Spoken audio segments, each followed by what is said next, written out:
Hey everyone, I hope you guys are doing well. This story is narrated by my friend Frederick.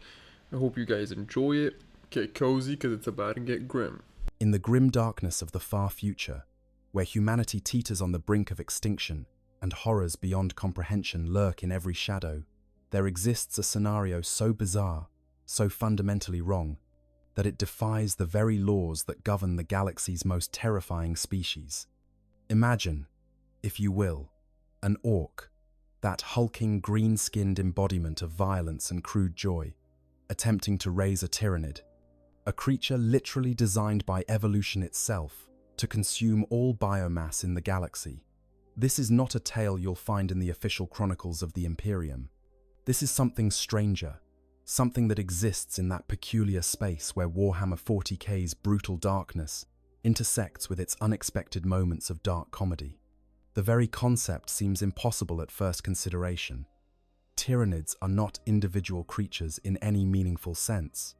They are nodes in a vast psychic network, fingers on a hand that stretches across the void between galaxies, driven by an insatiable hunger that knows no satisfaction. Orks, meanwhile, are a bioengineered species created in ages past as living weapons, creatures who live for battle and find joy in destruction. These two forces represent the galaxy's most relentless appetites, the Tyranid hunger and the orc love of a good fight. When they meet, the result is typically carnage on an unimaginable scale. Yet in the vast, uncaring expanse of the galaxy, stranger things have happened. In the forgotten corners of war-torn worlds, in the aftermath of battles that leave the ground soaked with alien blood, possibilities emerge that defy prediction.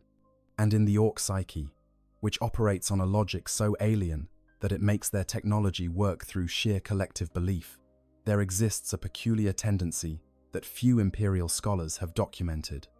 Orcs sometimes keep pets, not in the way humans might keep a loyal dog or a singing bird, but in a way that's uniquely orcish. They capture things that amuse them, things that fight back, things that present a challenge. And what could be more challenging than a creature designed to devour worlds? To understand how such an unlikely scenario might unfold, we must first journey deep into the nature of both species.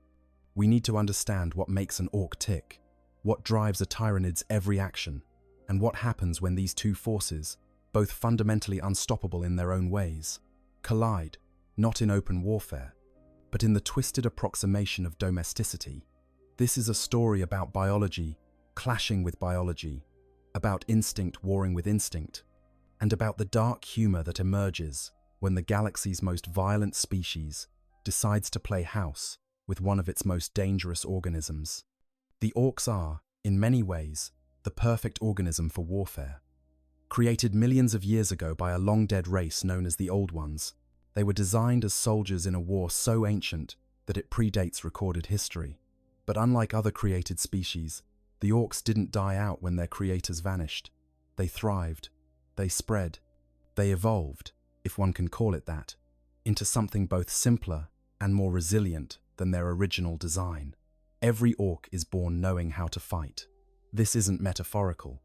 Encoded in their genetic structure is battlefield knowledge, technical know-how, and an understanding of violence that would take a human a lifetime to acquire.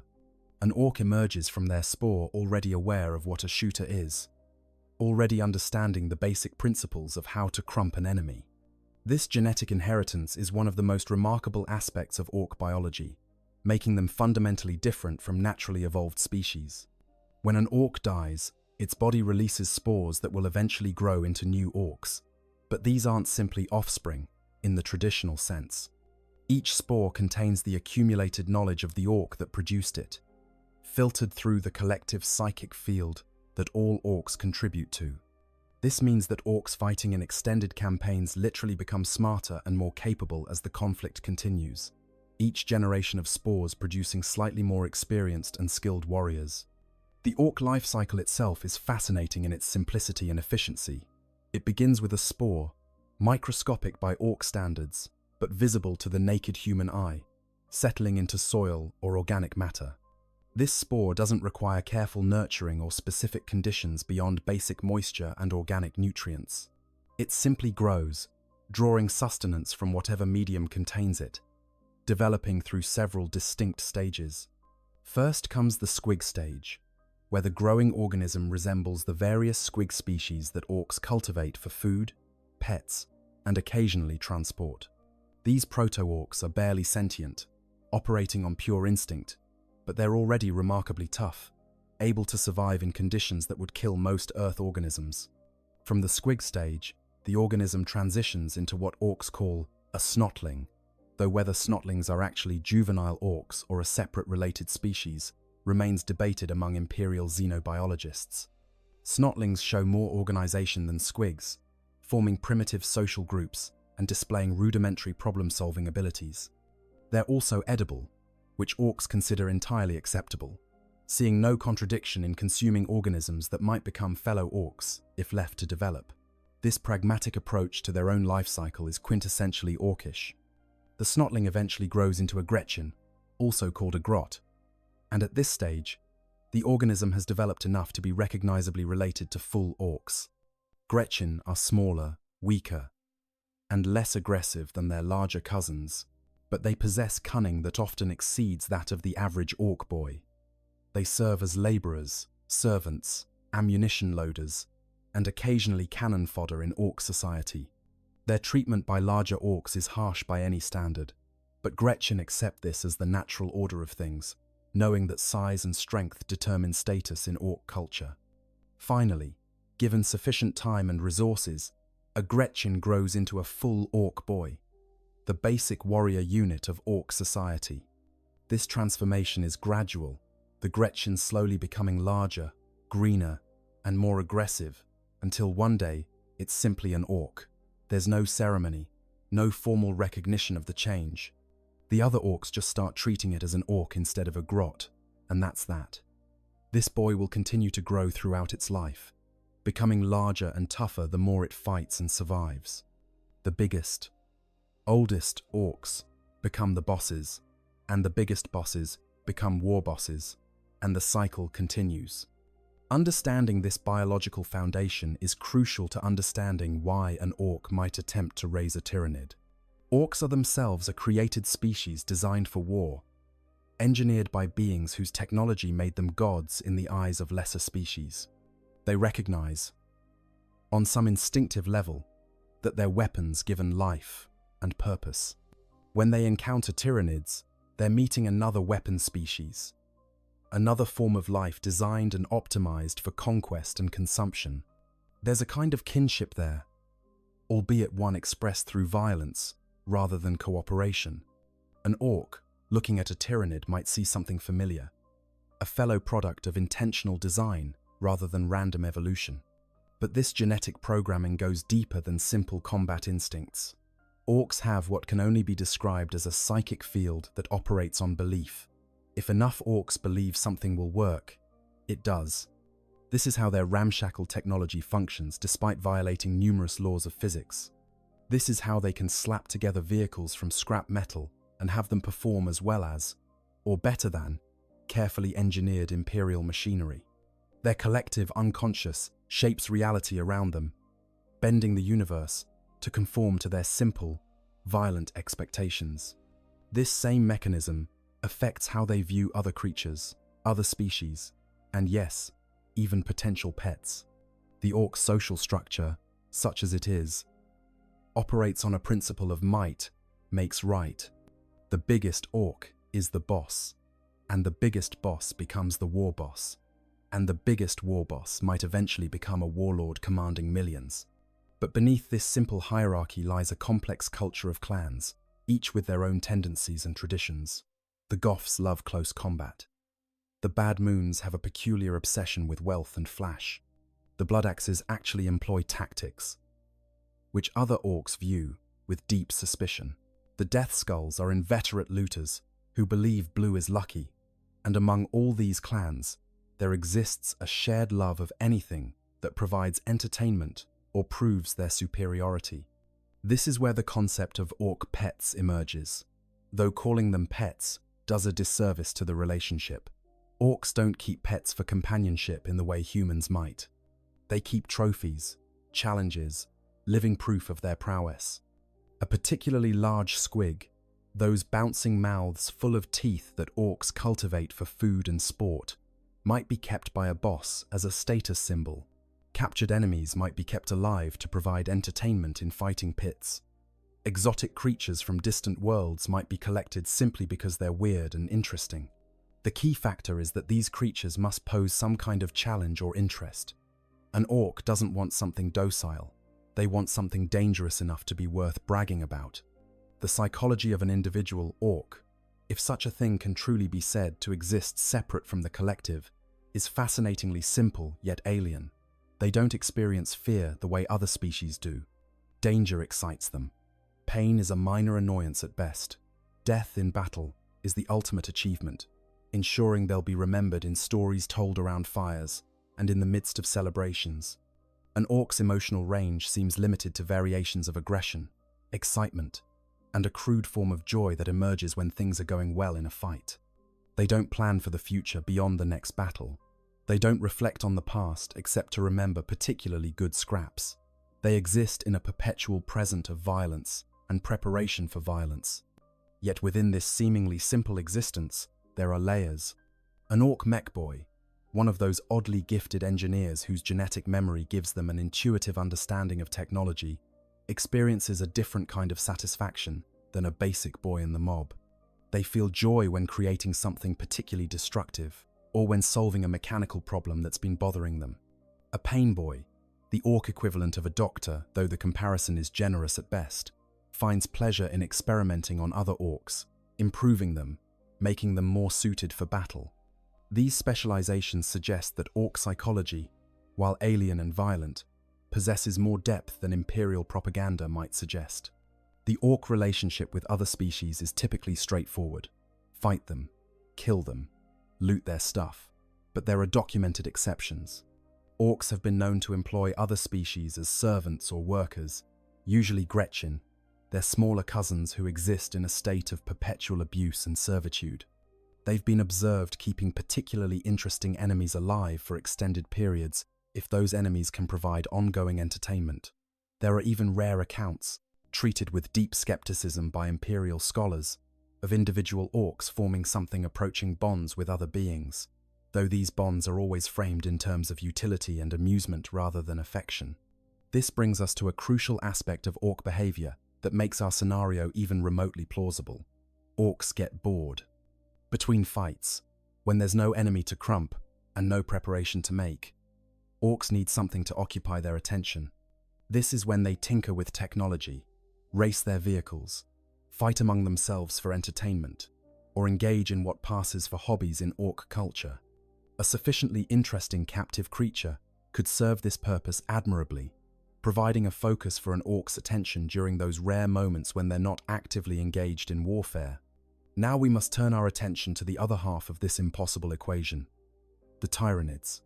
If orcs represent controlled chaos, barely restrained violence given form and purpose, then Tyranids represent something far more terrifying in its purity.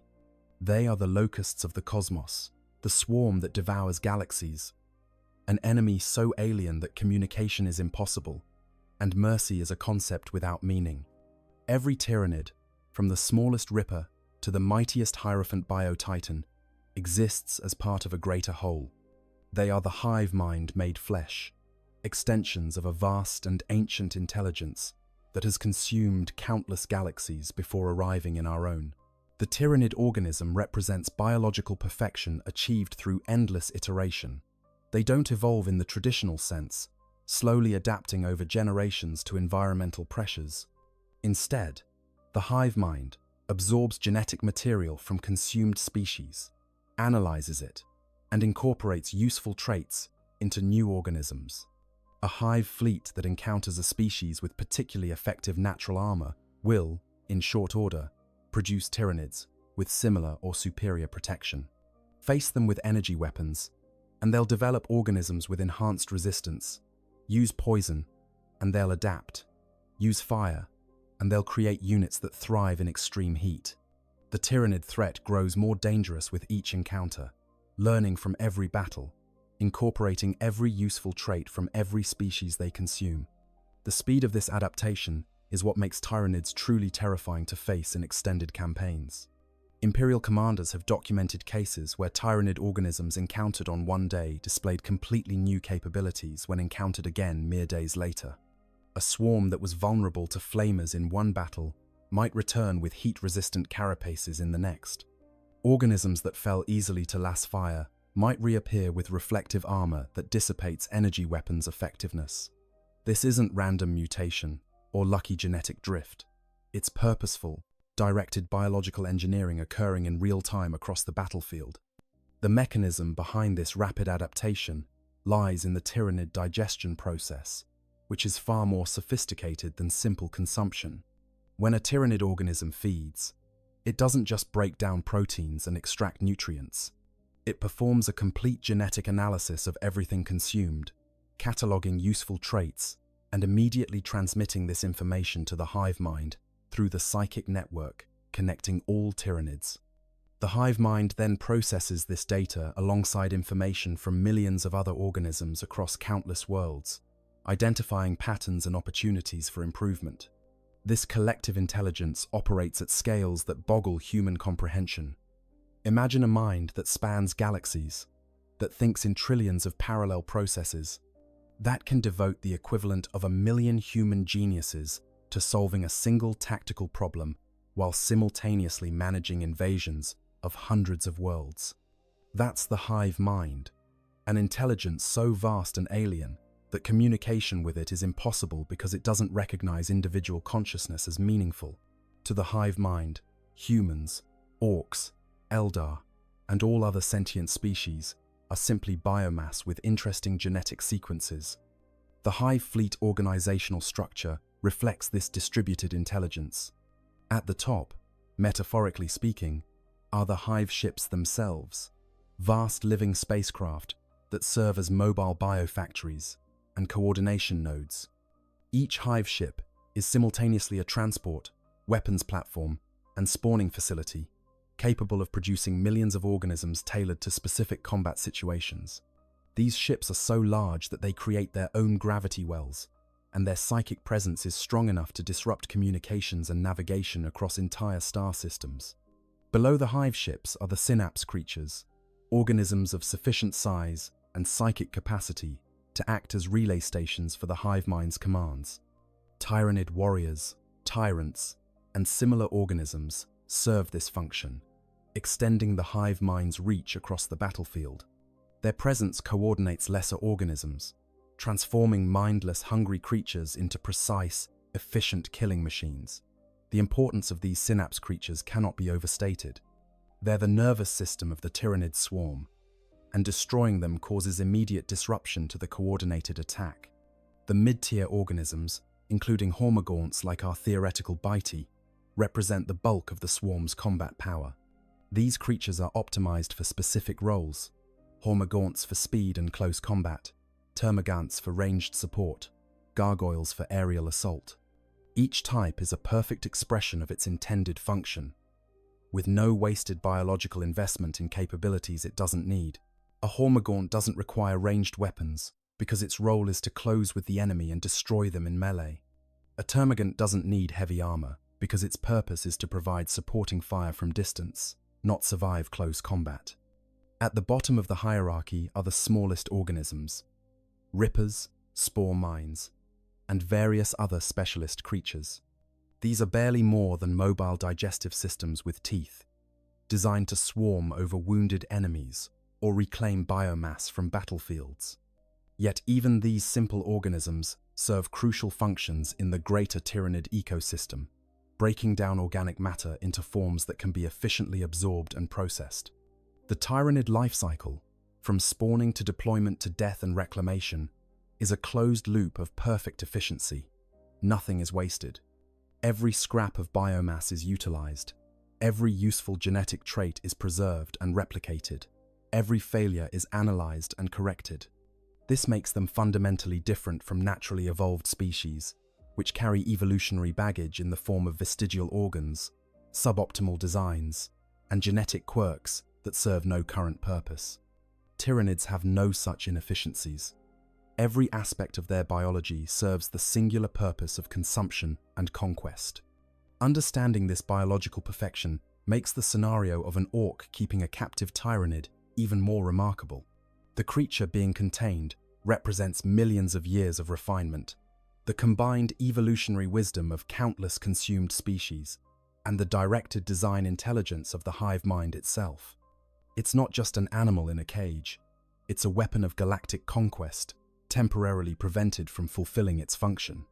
The fact that crude orc technology and brute force can contain such a creature, even temporarily, speaks to the fundamental unpredictability and resilience that makes orcs such successful survivors in the hostile galaxy. The Tyranid psychic network deserves special attention because it's central to understanding how a captured organism might behave and eventually attempt escape. This network isn't like human psychic abilities, which require training and conscious effort to use. It's an always-on connection, as fundamental to Tyranid existence as breathing is to humans. Every Tyranid organism is simultaneously transmitting and receiving through this network, contributing its sensory data to the collective and receiving instructions in return. When a Tyranid is cut off from this network, the effects are immediate and profound. Imagine a human suddenly losing all 5 senses simultaneously, while also losing all higher cognitive function. That's approximately what happens to a Tyranid separated from the hive mind. The organism reverts to base programming, instincts encoded into its genetics, but without the coordinating intelligence that makes those instincts effective. It becomes, in essence, a biological machine operating without oversight, capable of basic functions, but lacking purpose and direction. This state of disconnection is what makes keeping a captive Tyranid theoretically possible. The organism, cut off from the hive mind, can't coordinate with other Tyranids, can't call for help, can't execute complex escape plans that require forward planning and tool use. It's reduced to immediate responses to immediate stimuli. Hungry, so attack anything edible. Confined, so attack barriers. Threatened, so attack threats. This simplification of behavior makes the creature more predictable and thus more containable, at least until the hive mind re-establishes contact.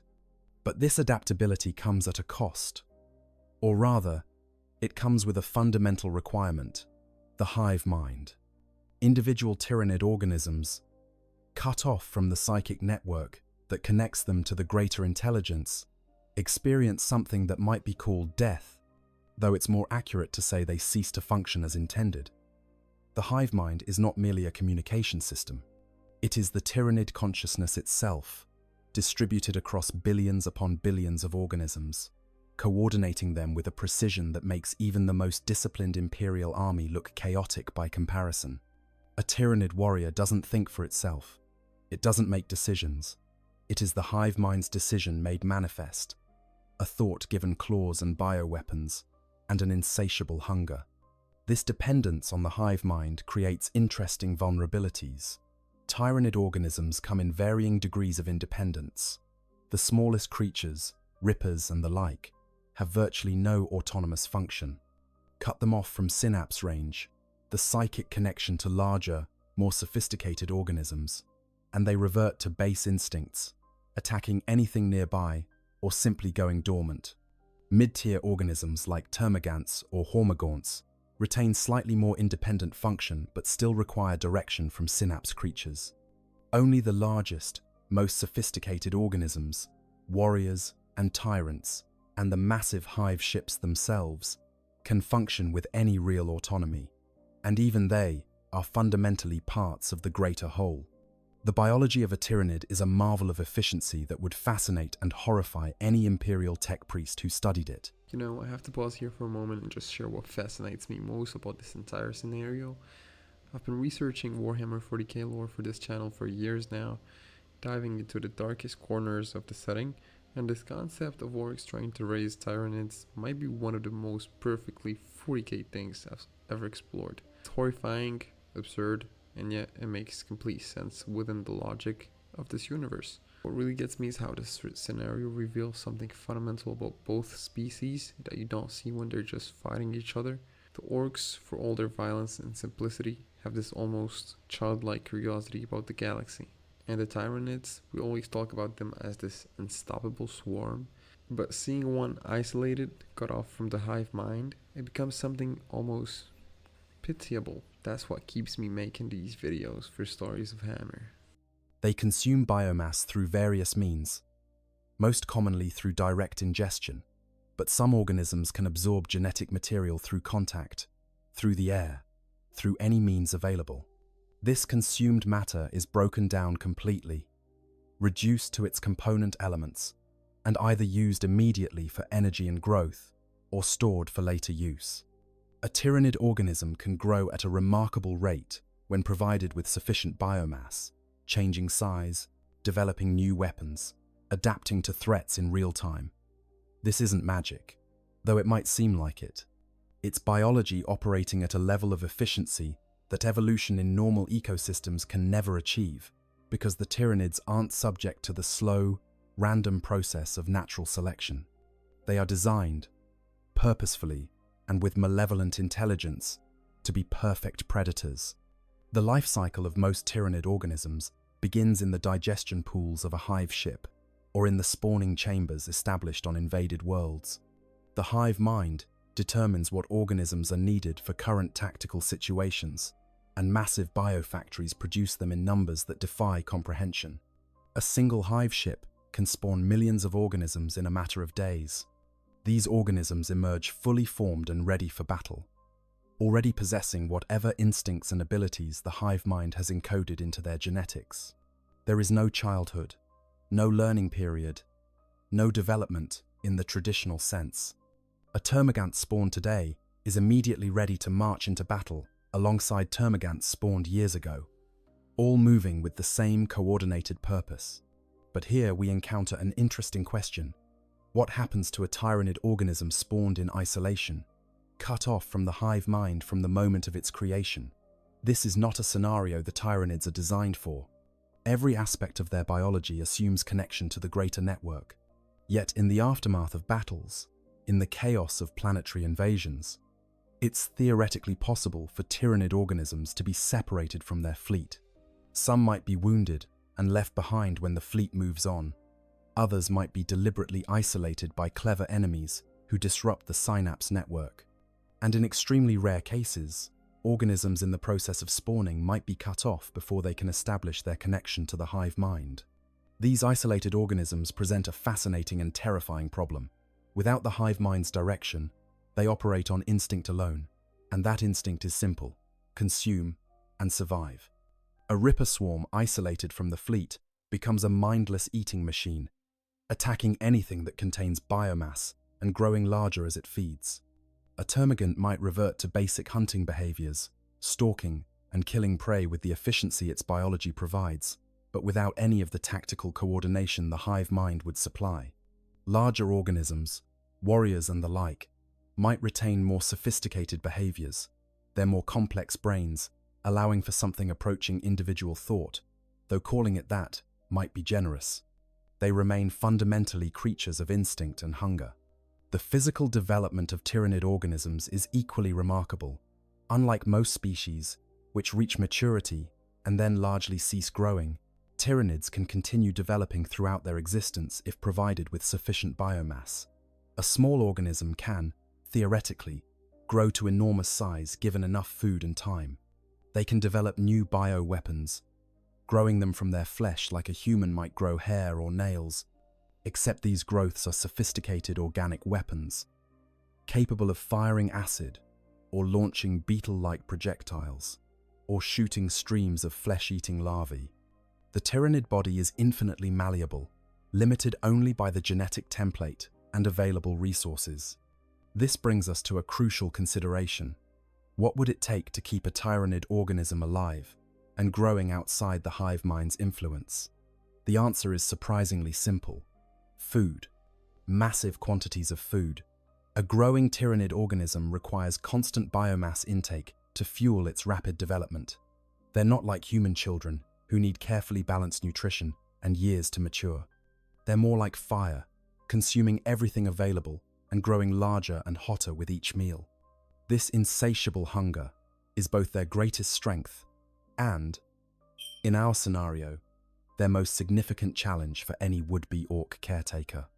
The Tyranid's relationship with pain and fear is fundamentally different from most species. They don't experience pain as suffering. They experience it as data, information about damage that needs to be accounted for and repaired. Fear is completely absent from their behavioral patterns because fear requires self-awareness, a sense of individual existence that might be threatened. A Tyranid organism has no self to preserve. It's a cell in a larger body. And cells don't fear their own death because they don't conceive of themselves as separate entities. This makes them perfect soldiers, immune to psychological warfare, unbribable, unintimidatable, and absolutely committed to their purpose. Yet for all their horrifying perfection, Tyranids have weaknesses that clever enemies have exploited. Their reliance on the hive mind means that disrupting synapse creatures can cause chaos in Tyranid ranks. Their single-minded hunger means they can be lured into traps with promises of biomass. Their lack of individual creativity means they can be outmaneuvered by enemies who think unpredictably. And most relevant to our scenario, their need for constant sustenance means they can be starved, weakened, controlled through the simple expedient of controlling their food supply. This last point becomes crucial when considering how an orc might possibly maintain control over a captive Tyranid organism. The meeting between orcs and Tyranids is not merely theoretical. It has happened, repeatedly, across the galaxy, and the results have been catastrophic for everyone involved. But nowhere is this clash more thoroughly documented than in the Octarius War, a conflict so massive and prolonged that it threatens to doom entire sectors of the galaxy. Understanding this war provides crucial context for our scenario because it shows us exactly how these two species interact when left to their own devices, and the results are both horrifying and oddly fitting for the dark absurdity of the Warhammer 40K universe.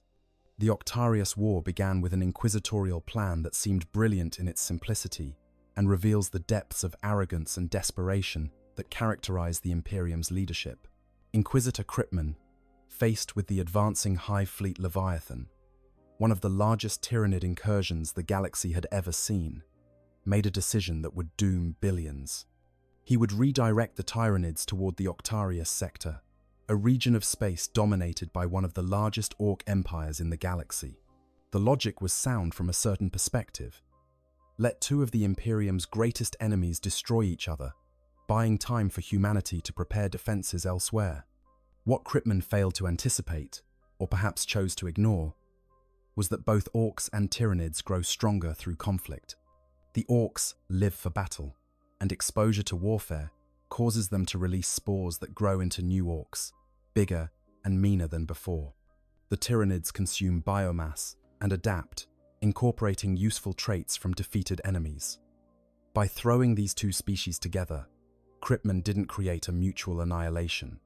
He created a crucible, a forge where both species would be refined and strengthened beyond anything the galaxy had seen before. The initial contact between Hive Fleet Leviathan and the Orc Empire of Octarius was explosive. The Tyranids descended upon Orc-held worlds with their characteristic efficiency, expecting to overwhelm the Greenskins through superior numbers and coordination. What they found instead was an enemy who not only didn't fear them, but actively enjoyed fighting them. The Orcs of Octarius, led by warlords whose names would become legend, met the Tyranid swarms with unbridled enthusiasm. Here, at last, was an enemy worthy of their attention. Creatures who wouldn't run away or surrender, who would fight until they were completely destroyed. For an orc, this was paradise. The scale of the Octarius War defies easy comprehension. Entire worlds became battlegrounds where billions of orcs and trillions of Tyranid organisms clashed in combat so intense that it reshaped the landscape. Hive cities fell and were reclaimed. Fell again, changed hands a dozen times. The ground itself became saturated with spores and Tyranid biomatter, creating strange hybrid ecosystems where orc fungi grew alongside Tyranid reclamation pools.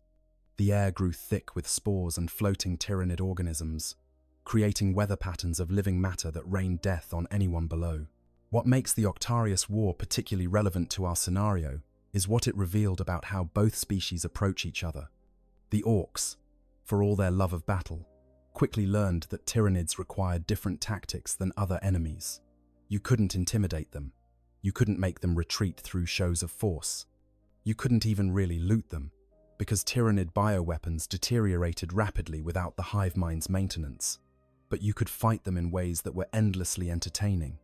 You could test your strength against their claws, your toughness against their acid, your shooters against their living weapons. The Tyranids, for their part, found in the Orks an enemy that pushed their adaptive capabilities to the limit. Ork technology, such as it was, operated on principles that the hive mind struggled to understand.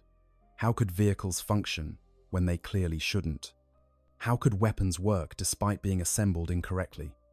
The Tyranids consumed Ork biomass and found genetic structures unlike anything they'd encountered before.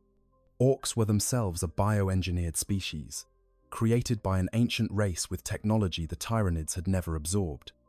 This presented both a challenge and an opportunity. The adaptation occurred on both sides. Orks fighting Tyranids began to develop new tactics, new weapons, specifically designed to counter Tyranid advantages. They created weapons that burned hotter to deal with regenerating organisms. They built vehicles that were even more heavily armored to withstand bioacid. They learned to target synapse creatures first, having noticed that killing the big ones caused the little ones to go crazy. Meanwhile, the Tyranids spawned organisms with thicker armor to withstand Ork firepower, developed bioweapons that could penetrate even the thickest Ork skin, and began producing units specifically designed to counter Ork tactics. But here's where the dark humor of the situation emerges. Both species were thriving. The Orks were getting bigger and stronger, the constant warfare causing them to release more spores and grow more powerful. The Tyranids were consuming vast amounts of biomass and adapting at a rate that alarmed Imperial observers who monitored the conflict from a safe distance. Kryptman's plan to have them destroy each other was backfiring spectacularly. Instead of mutual annihilation, the Octarius sector was becoming a nightmare factory, producing super Orks and super Tyranids that would eventually spill out into the surrounding regions, stronger and more dangerous than ever before. It's in the context of this massive conflict that we can imagine individual interactions that might lead to an Ork attempting to raise a Tyranid. In the chaos of battle, strange things happen. Isolated Orks might encounter isolated Tyranid organisms. A particularly large and ambitious boss might see a wounded Tyranid as a trophy worth keeping. A mech boy, fascinated by Tyranid bioweapons, might want to study one up close. The opportunities exist within this crucible of war, and Ork psychology being what it is, it's entirely plausible that at least some of them would try. The war also revealed something important about Tyranid vulnerability. Cut off from synapse range, smaller Tyranid organisms became much less dangerous. They were still deadly, still driven by hunger, but they lacked coordination and purpose. An Ork strong and clever enough might be able to capture such a creature, especially if they'd observed how the Tyranids behaved when separated from their leadership organisms. This knowledge, gained through brutal experience on the battlefields of Octarius, would be crucial for any Ork attempting what we're about to explore. Moreover, the Octarius War demonstrated that Tyranids could be fought and even defeated by a sufficiently strong and determined enemy. The Orks proved that raw aggression and enthusiasm could at least match the Tyranids' calculated efficiency. This would give an Ork the confidence, perhaps misplaced but very Orkish, that they could control a Tyranid organism. After all, if you can fight entire swarms of them and survive, what's one little bug? This kind of thinking, simultaneously accurate in some ways and catastrophically wrong in others, is quintessentially Ork. The war continues to this day in the current timeline of Warhammer 40K, a grinding stalemate that gets worse with each passing year. Both sides continue to grow stronger, both sides continue to adapt, and the Imperium watches with growing horror as they realize what they've created. But for our purposes, the Octarius War provides the perfect backdrop. The ideal scenario where an orc and a Tyranid might cross paths in circumstances that allow for something other than immediate combat. It's from this crucible that our unlikely story could emerge. So let us now imagine the specific circumstances that might lead an orc to capture a Tyranid organism. This requires a perfect storm of factors aligning in just the right way, events unlikely but not impossible in the vast chaos of the galaxy. Our setting is a world in the Octarius sector, perhaps one of the outer planets, where the fighting is less intense, but still ongoing. The main Tyranid swarm has passed through, stripping the planet of most of its biomass, but small pockets of organisms remain, cut off from the main fleet and operating on instinct alone. Enter our orc, whom we'll call Grognak, because orc names tend toward the aggressive and simple. Grognak is a mid-level boss, not important enough to lead armies, but significant enough to command a warband of several hundred boys. He's been fighting Tyranids for what passes as years in orc perception, which means he's fought them enough to survive multiple encounters and learn a few things. He's not what you'd call smart by anyone's standards, but he possesses a certain low cunning and, crucially for our story, a tendency toward what other orcs might call odd behavior. He's the kind of orc who keeps trophies from particularly good fights, who names his favorite weapons, who gets ideas that other orcs find weird but entertaining. The encounter happens after a battle. Grognak's warband has just finished crushing a group of feral Tyranid organisms, creatures that had been separated from the hive mind for weeks and had reverted to basic predator behaviors. Among the corpses, his keen eyes, sharp from countless battles, spot something moving. It's small by Tyranid standards, perhaps the size of a large dog, though already possessing the characteristic alien carapace and too many limbs that mark it as a Tyranid organism. Based on its development, it appears to be a juvenile Hormagaunt, not yet fully grown, its blades not yet hardened to their full killing potential. This young Hormagaunt is in bad shape. It's wounded, separated from any synapse creatures, and starving. Without the hive mind's direction, it's reverted to pure instinct, which in a Tyranid means attack anything nearby and consume biomass. But it's too weak to pose a real threat. Its strikes feeble, its movements sluggish. Any sensible creature would kill it or leave it to die. But Grognak is an orc, and orcs are not sensible by anyone's definition of the term. Looking at this creature, Grognak has what can only be called an idea.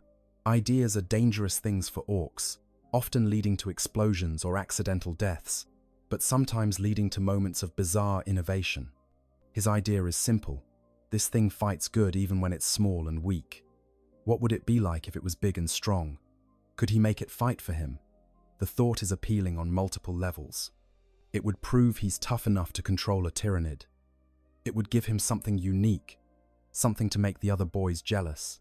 And crucially, it would be entertaining, which for an orc is reason enough to do almost anything. The capture itself is surprisingly easy. The weakened Hormagaunt tries to attack, its instincts screaming at it to fight or consume, but Grognak simply grabs it. His massive orc hands, strong enough to crush steel, close around the creature's body, avoiding the blades and the snapping jaws with the kind of reflexive skill that comes from fighting these creatures for months. The Hormagaunt struggles, but it's weak, and Grognak is strong even by orc standards. He laughs as it tries to bite him, the teeth scraping against his thick green skin without breaking through. This is already more fun than he expected. Getting the creature back to his camp requires some ingenuity. Orcs are excellent at improvising solutions to problems, and Grognak quickly fashions a crude cage from scrap metal and bits of destroyed Tyranid carapace. The young Hormagaunt goes inside, still struggling weakly, and Grognak carries it back to his settlement, like a hunter returning with an exotic trophy. His boys have mixed reactions. Some think their boss has finally gone properly mad.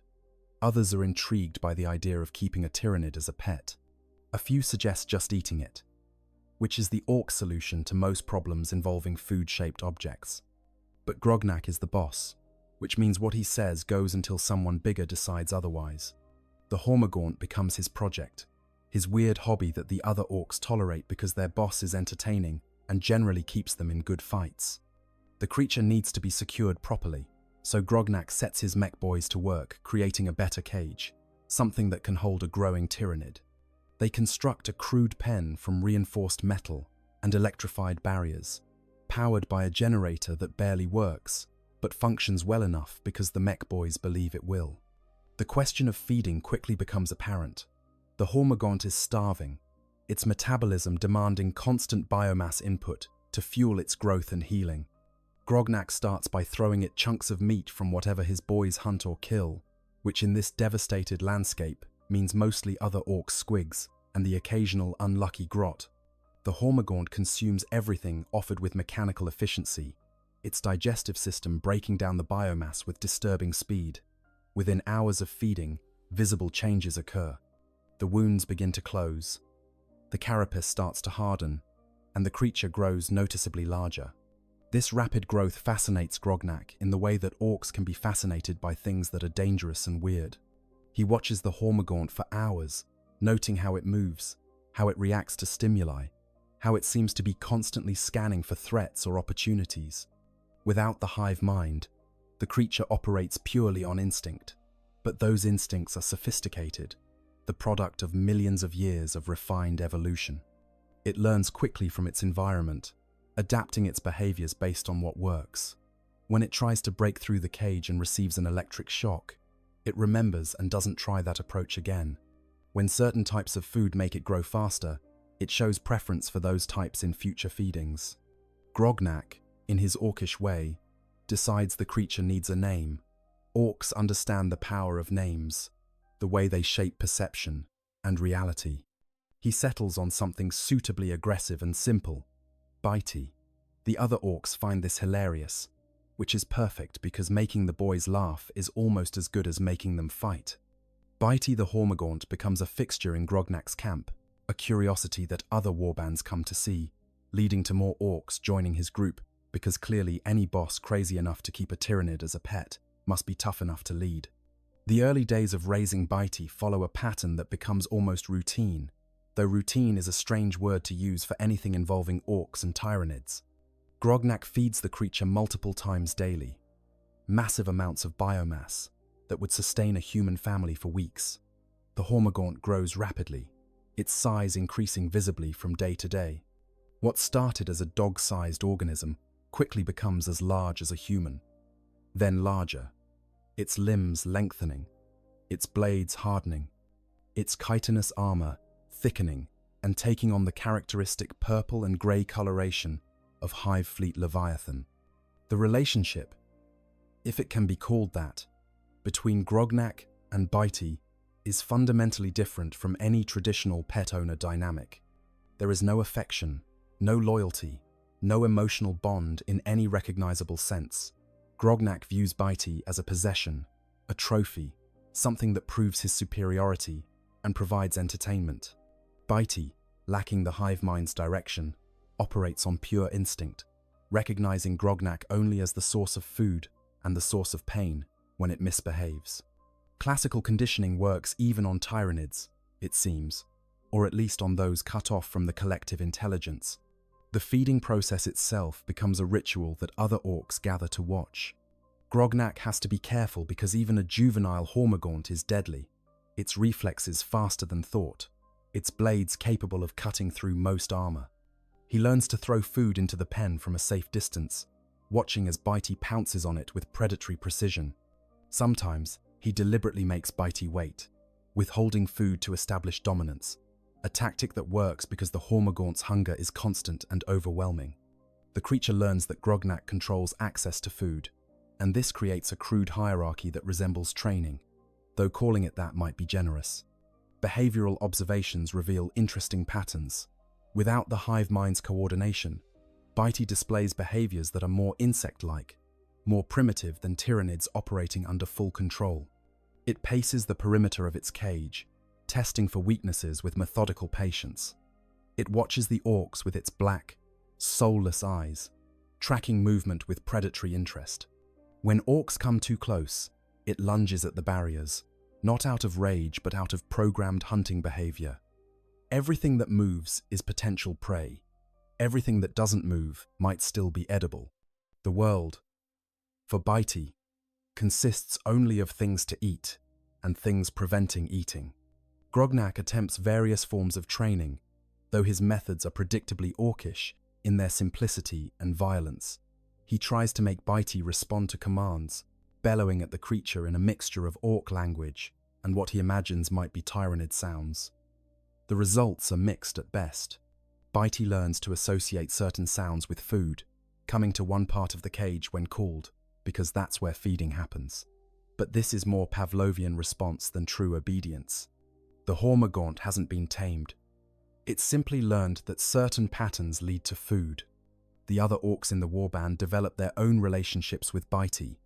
Some view the creature with suspicion, correctly identifying it as fundamentally dangerous, no matter how well contained. Others become fascinated, spending hours watching it, studying how it moves, speculating about what it might be like to ride such a creature into battle. The mech boys, practical as always, start pondering how they might weaponize a Tyranid, attaching guns to it or armor plating. Though these ideas remain theoretical, because getting close enough to Bitey to attach anything would likely result in losing limbs. The Gretchen, those smaller cousins of the orcs who perform most of the actual labor in orc society, live in terror of Bitey. They're responsible for much of the feeding, dragging heavy carcasses to the pen and dumping them inside, all while the Hormagaunt watches with the patient attention of a predator studying prey. Several Gretchen have close calls, nearly getting grabbed when they get too close, or when Bitey moves faster than expected. These near misses provide entertainment for the watching orcs and motivation for the Gretchen to be quick and careful, which in orc society is about as much consideration as they can expect. As weeks pass and Bitey continues to grow, changes become apparent beyond simple size increase. The creature's intelligence, such as it is, seems to develop. It begins to show problem-solving behaviors, attempting to manipulate the cage's structure in ways that suggest understanding of mechanics, albeit primitive. When one approach to escape fails, it tries another. When the electrified barriers prevent one path, it probes others. This adaptive behavior worries some of the more experienced orcs who fought Tyranids extensively. They recognize these patterns as indicative of a maturing organism, one that's developing the capacities that make Tyranids so dangerous. Grognak, however, remains confident. In his mind, Bitey's growth proves he's a great boss. Look at how big he's made the creature. Look at how strong it's becoming. This is clear evidence of his superiority, his ability to control something that terrifies entire worlds. The fact that the creature might soon be strong enough to break free doesn't concern him overly much. That's a problem for future Grognak. Present Grognak is enjoying the status and attention that comes with having a unique and dangerous pet. The feeding requirements continue to escalate. What started as a few squigs per day has become a substantial portion of the warband's hunting output. The Gretchen are sent out daily to catch food, which they do with the desperate efficiency of creatures who know failure means becoming the food. The orcs themselves contribute kills from their own recreational hunting, throwing the carcasses to Bitey and watching the creature tear into them with biomechanical precision. Every meal fuels more growth, more development, pushing Bitey closer to what it was designed to become, a perfect killing machine. During this period, Grognak notices something interesting. Bitey seems to respond to the general noise and excitement level of the orc camp. When the boys are gearing up for battle, when the energy and aggression in the camp reaches its peak, Bitey becomes more active, more aggressive. It's as if the creature can sense the psychic turbulence that orcs create, the collective field that makes their technology work and their powers manifest. This creates an odd feedback loop where orc excitement agitates Bitey, which entertains the orcs, which increases their excitement, and so on. The orc pain boy, that dubious medical practitioner who serves the warband, takes an interest in Bitey from a scientific perspective, which in orc terms means he wants to cut it open and see what's inside. Grognak forbids this, not out of any protective feelings for the creature, but because he wants to see how big Bitey can get before such experiments become necessary.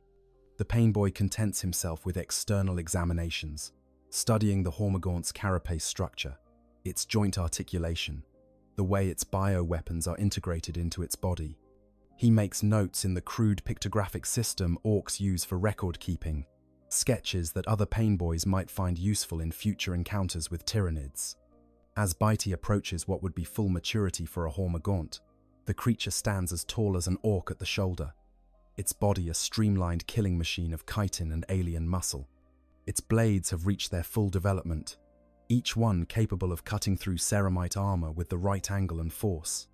Its legs, designed for incredible bursts of speed, pulse with barely contained energy, even when the creature is at rest. The black carapace gleams under the camp's lights, every inch of it optimized for its purpose. This is what the hive mind designs: perfection in the service of consumption. But perfection creates its own problems. A fully grown Hormigaunt is among the most dangerous close combat organisms in the Tyranid arsenal. They're fast enough to outrun most enemies, strong enough to tear through armor, and utterly fearless, because fear requires self-preservation instinct that they simply don't possess.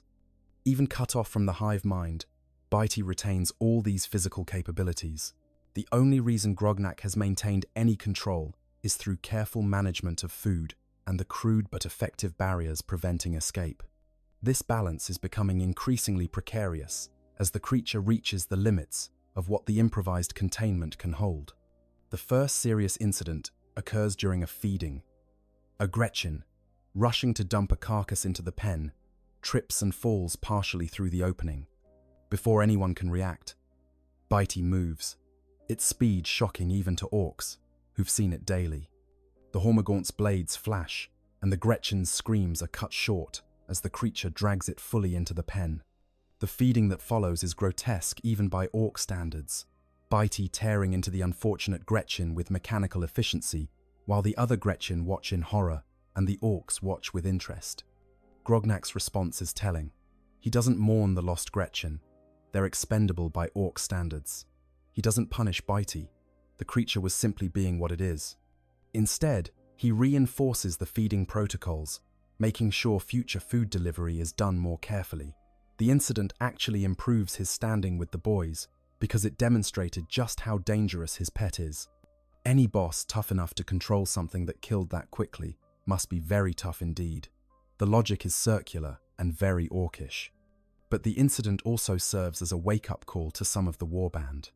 The more experienced Orks, those who've survived long enough to develop something approaching wisdom, begin to question the wisdom of keeping Bitey. They've fought Tyranids extensively. They know what these creatures can do when fully grown and motivated. A Hormigaunt operating on pure hunting instinct is dangerous. If it ever gets free, it will kill everything it can reach. And everything definitely includes Orks. Some of them approach Grognak with their concerns, suggesting that maybe it's time to kill Bitey before the situation gets out of hand. Grognak considers their advice with the careful deliberation that bosses must occasionally pretend to employ. Then he tells them, in the direct way Orks communicate, that Bitey stays. He's invested too much in the creature, too much food, too much time, too much reputation. Killing it now would be admitting failure. And Orks don't admit failure. They simply ignore it until it becomes someone else's problem. Besides, he argues with Orkish logic. If Bitey does escape and goes on a rampage, that'll be a great fight. The boys will get to test themselves against a proper Tyranid in close quarters. How is that not a good thing? This reasoning satisfies some of the warband and worries others, but the boss has spoken, so Bitey stays. The cage is reinforced again, the mech boys adding extra layers of metal and increasing the voltage on the electric barriers. They work with the confidence of Orks, who believe their creations will work. And in the strange reality of the Warhammer 40K universe, that confidence might be enough to make it so. The WH field that all Orks generate is subtle but real, bending probability in their favor when they collectively believe something will work. The growing problem isn't just physical. As Bitey matures, its behavior begins to change in ways that suggest something more than simple development. The creature starts to exhibit what can only be described as restlessness, pacing the cage more frantically, attacking the barriers more frequently. Its vocalizations change, becoming longer, more complex, almost like it's trying to communicate something. The Orks don't understand these changes because they lack the context to interpret them. But anyone familiar with Tyranid biology would recognize the signs immediately. Bitey is trying to connect with the hive mind. The hive mind never forgets its organisms. Every Tyranid is a potential node in the network, a connection point that can be re-established if the creature comes within range of synapse creatures. For months, Bitey has been too far from any hive fleet presence, too isolated for the psychic signal to reach. But the Octarius War continues, and Hive Fleet Leviathan is always probing, always expanding, always searching for new biomass to consume. Tendrils of the fleet reach out constantly, scouting, testing, seeking. And somewhere in the vast psychic network that is the hive mind, there's an awareness of missing organisms, gaps in the perfect coordination that suggest lost nodes waiting to be reclaimed. When the first faint touches of the hive mind reach Bitey, the change is subtle, but noticeable to anyone paying close attention. The creature stops its random pacing and becomes very still, its head tilted as if listening to something the Orks can't hear. In a sense, that's exactly what's happening. The hive mind's psychic presence is like a radio signal, and Bitey is a receiver that's been offline, suddenly detecting the faintest whisper of the broadcast. The signal isn't strong enough yet to fully reconnect, to restore Bitey to its intended role as a node in the network, but it's enough to cause changes in the creature's behavior. Grognak notices that Bitey seems different but can't articulate how. The creature is still in the cage, still eating the food provided, but there's a new focus to its movements. Where before it seemed to react to immediate stimuli, now it appears to be oriented towards something beyond the cage, beyond the camp, perhaps beyond the Ork's comprehension. Sometimes it stands facing a particular direction for hours, motionless except for the slight movements of its breathing. If Tyranid respiration can be called breathing, the other Orks notice the change too. The creature that had become familiar, routine even, is suddenly alien again, a reminder that it was never really domesticated, never really tamed, just temporarily restrained. The boys who used to joke about Bitey start keeping their distance, the instincts that keep Orks alive in a hostile galaxy warning them that something has shifted. Even the Gretchen, normally too stupid or too beaten down to think ahead, seem more nervous when approaching the pen for feeding times. During this period, the warband experiences other changes.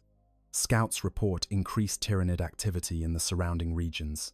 Small organisms are spotted more frequently, moving with more coordination than the feral packs they've encountered before. This suggests that synapse creatures are moving into the area, extending the hive mind's reach. For the Orks, this is good news, because it means better fights ahead. For Bitey, locked in its cage, it means the signal is getting stronger. The hive mind's influence grows incrementally. Each day, Bitey becomes more connected, more coordinated, more purposeful. The creature's basic instincts are augmented by something greater, a vast intelligence that has consumed galaxies and now turns a fraction of its attention to this single organism.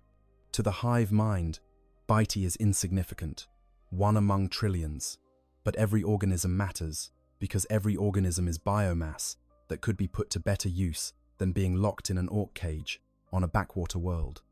The psychic connection manifests in observable ways. Bitey's movements become more efficient, less wasteful. When feeding, it consumes biomass with even greater speed and thoroughness, breaking down every scrap of organic matter with mechanical precision. Its attacks on the cage barriers become more strategic, focusing on specific weak points rather than random assaults. The creature is remembering its purpose, or rather, having its purpose restored by the vast intelligence that designed it. Grognak watches these changes with mixed feelings, which for an Ork means he's simultaneously excited and ready for violence. He recognizes that something is happening with Bitey, even if he doesn't understand what. The creature is becoming more dangerous, more focused, more like the Tyranids he fights in battle. This should worry him, but instead, it thrills him. A tougher, meaner Bitey means a better trophy, clearer proof of his superiority for keeping it controlled. The Orkish inability to properly assess risk is both their greatest strength and their most fatal weakness. The Warband's Painboy offers his professional opinion, which in this case is surprisingly insightful. He suggests that Bitey might be responding to other Tyranids in the area, that the creature might be trying to rejoin its swarm. He proposes killing Bitey before it becomes a liability, cutting it open to study its internal structure while they still can. Grognak considers this but ultimately decides against it. Killing Bitey now would waste all the effort invested in keeping it alive and growing. Better to see what happens, to push the situation to its natural conclusion, whatever that might be. This decision proves costly. 3 days later, a synapse creature moves within range of the Ork camp. It's a Tyranid warrior, one of the mid-tier command organisms that extend the hive mind's control to lesser creatures. It's not approaching the camp deliberately. It's simply passing through the area as part of a scouting pattern, seeking biomass and threats. But its presence is enough to create a full connection with Bitey, to bring the isolated Hormagaunt back into the fold of the hive mind's consciousness. The change is immediate and dramatic. Bitey stops pacing and becomes perfectly still, a statue of chitin and alien flesh. For a long moment, nothing happens, and the Orks watching think maybe the creature has died, though it's still clearly breathing. Then Bitey moves, and the movement is different from anything they've seen before. This isn't the random aggression of a creature operating on instinct. This is coordinated, purposeful, intelligent. The hive mind has assessed the situation, analyzed Bitey's containment, and calculated the optimal escape strategy. The first attack on the cage is devastating. Bitey's blades strike specific points on the metal structure, joints and welds that the creature couldn't have known were weak points through simple observation. But the hive mind knows, drawing on data from millions of encounters with metal structures, incorporating the experiences of countless organisms across hundreds of worlds. The metal groans and bends under the assault, and alarms go off as the electrical barriers short out from the precise strikes. The Orks respond with admirable speed for their species. Grognak and several of his biggest boys rush to the cage, shooters raised, ready to either reinforce it or kill Bitey if necessary. But they're too late. The cage, which had held for months, gives way under the Hormagaunt's focused assault. Metal tears with a screech of tortured steel, and Bitey emerges, free for the first time since its capture, and now connected to an intelligence that spans light years and commands trillions of organisms. What happens next is both predictable and horrifying. Bitey, directed by the hive mind, immediately prioritizes targets based on threat level and biomass value. Grognak, as the largest Ork present, becomes the primary target. The Hormagaunt moves with blinding speed, closing the distance faster than the Ork can properly aim his shooter. Blades flash, and even Grognak's thick hide and tougher constitution are tested as the creature seeks vital points with surgical precision. But Grognak is a boss for a reason. He's survived countless battles, defeated challengers bigger and meaner than himself, and he's not about to be killed by his own pet. He drops the shooter, knowing he won't get a shot off in time, and meets Bitey's charge with his bare hands, grabbing the Hormagaunt's blades before they can find his neck. The two crash together in a tangle of green skin and purple chitin, rolling across the ground as each tries to kill the other with single-minded determination. The other Orks open fire, but carefully, because hitting their boss would be a serious breach of protocol. Their shots mostly miss or ricochet off Bitey's armored carapace, doing little damage to the Tyranid, but thoroughly entertaining the boys who aren't currently trying to shoot. This is exactly the kind of fight Orks live for. Close combat between tough opponents with an uncertain outcome. Several of them are already taking bets on who will win. The fight is brutal and brief. Grognak is strong, but Bitey has speed and weapons specifically designed for killing. The Hormagaunt's blades finally find gaps in the Ork's defense, cutting deep into green flesh. Grognak roars in pain and anger, the sound mixing with Bitey's alien shrieking as the creature presses its advantage. For a moment, it looks like the Tyranid will win, will kill the Ork who kept it caged for months, and then escape to rejoin its swarm. But Orks are tough, ridiculously so. their biology allowing them to survive wounds that would kill most species instantly. Grognak, bleeding from multiple cuts and with one arm barely functional, manages to get a grip on Bitey's head. He squeezes, his massive hand crushing down on the creature's skull with all the force his genetically enhanced muscles can produce. Bitey thrashes, blades cutting deeper into Grognak's arms and torso, but the orc doesn't let go. He squeezes harder, blood running down both their bodies, until something cracks and gives way. The Hormagaunt goes still, its body collapsing as the hive mind's connection is severed by catastrophic structural damage to its brain. The creature twitches once, twice, and then lies motionless, its purpose unfulfilled, its biomass wasted on this forgotten world. Grognak stands over it, bleeding heavily, breathing in ragged gasps, but alive and victorious. He's proved once again that he's the boss, tough enough to beat even a Tyranid in close combat. The warband erupts in celebration, the boys cheering for their boss's victory, while the pain boy rushes forward to start patching him up. Grognak looks down at Bitey's corpse, and in the strange way that orcs process things, he feels something approaching sadness mixed with pride. Bitey was a good pet, provided good entertainment, and died fighting, which is all anyone can ask for, really. The fact that it tried to kill him doesn't diminish the achievement of having kept it alive for so long.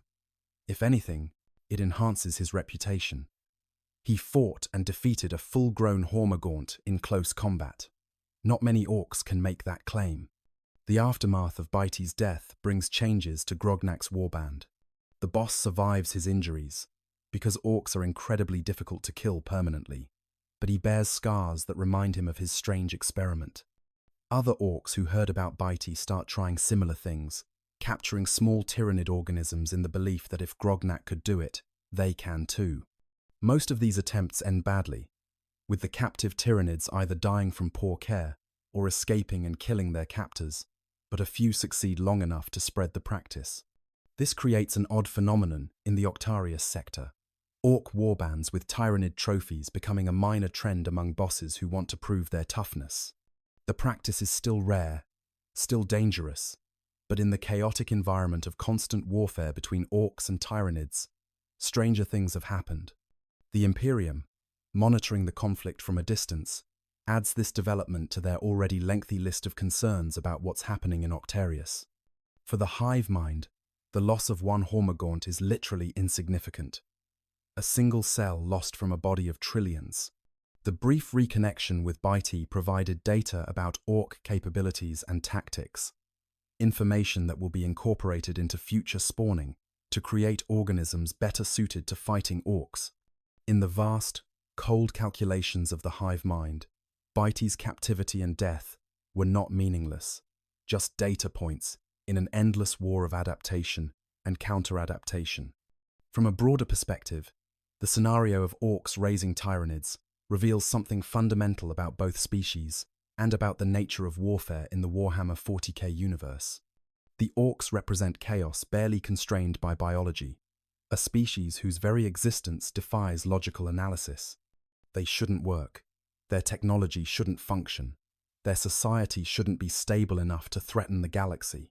Yet they do, they are, and they will continue to be one of the greatest threats facing humanity and every other sentient species. The Tyranids represent the opposite extreme, perfect order in service of perfect hunger. Every action calculated, every organism optimized, every decision made with the cold efficiency of a machine that happens to be biological. They're what evolution produces when given unlimited resources and no constraints except the imperative to consume. Where orcs are chaotic and unpredictable, Tyranids are methodical and inexorable. The meeting between these two forces creates a kind of philosophical collision. Randomness against pattern, joy against hunger. What makes the scenario of orc-raised Tyranids darkly humorous is how it subverts both species' core nature. The orc attempts to impose control, to domesticate something fundamentally undomesticatable. The Tyranid, stripped of the hive mind's direction, becomes almost animal-like, reduced to base instincts that make it seem less terrifying and thus more manageable. Both species are diminished by the attempt at coexistence. The Orks' control always illusory, the Tyranids' purpose always waiting to be restored. The relationship, such as it was, between Grognak and Bitey also reveals something about the nature of consciousness and connection in the 40K universe. Grognak, for all his simplicity, is an individual, capable of making choices, having ideas, forming attachments after a fashion. His decision to keep Bitey was his own, driven by motivations that make sense within Orkish psychology, even if they seem insane to anyone else. Bitey, cut off from the hive mind, couldn't truly be an individual because individuality isn't part of its design. It could only approximate individual behavior through instinct, a biological program running without oversight. This brings us to questions about the nature of the hive mind itself and what it means for Tyranid organisms. In the 40K lore, there's ongoing debate about whether Tyranids suffer when separated from the hive mind. Do they experience fear or distress at the disconnection? The evidence suggests not, because emotional experiences require a sense of self that Tyranids simply don't possess. Bitey didn't suffer in captivity in any meaningful sense. It simply existed, driven by hunger and survival instincts, until the hive mind reconnected and gave it purpose again. The ethical implications, if such things can be considered ethical in the grimdark universe of 40K, are interesting. Is it cruel to keep a Tyranid captive? By human standards, perhaps. But Tyranids aren't human and don't experience existence the way humans do. They're biological machines optimized for a single purpose, and being prevented from fulfilling that purpose doesn't cause them distress in the way it would a conscious being. They're more similar to computers denied network access than to animals kept in cages. The Orks' treatment of Bitey, while brutal by any standard, wasn't particularly cruel by 40K standards, because cruelty requires malice or indifference to suffering, and Bitey couldn't suffer in the traditional sense. Grognak was simply using a resource, a living weapon that he happened to keep around for entertainment and status. The Orks' lack of understanding about Tyranid biology meant he couldn't properly care for the creature, but proper care wasn't the goal. The goal was to maintain a dangerous trophy that proved his toughness.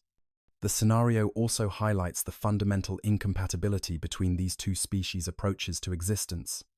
Orks, for all their violence and aggression, live in the moment. They fight because fighting is enjoyable. They build because building allows for better fighting. They keep pets, or at least trophies, because it amuses them. There's a crude joy to Ork existence, a satisfaction in doing what they're designed to do. Tyranids have no such joy. They consume because consumption is their purpose, not because they enjoy it. They fight because fighting allows consumption to continue.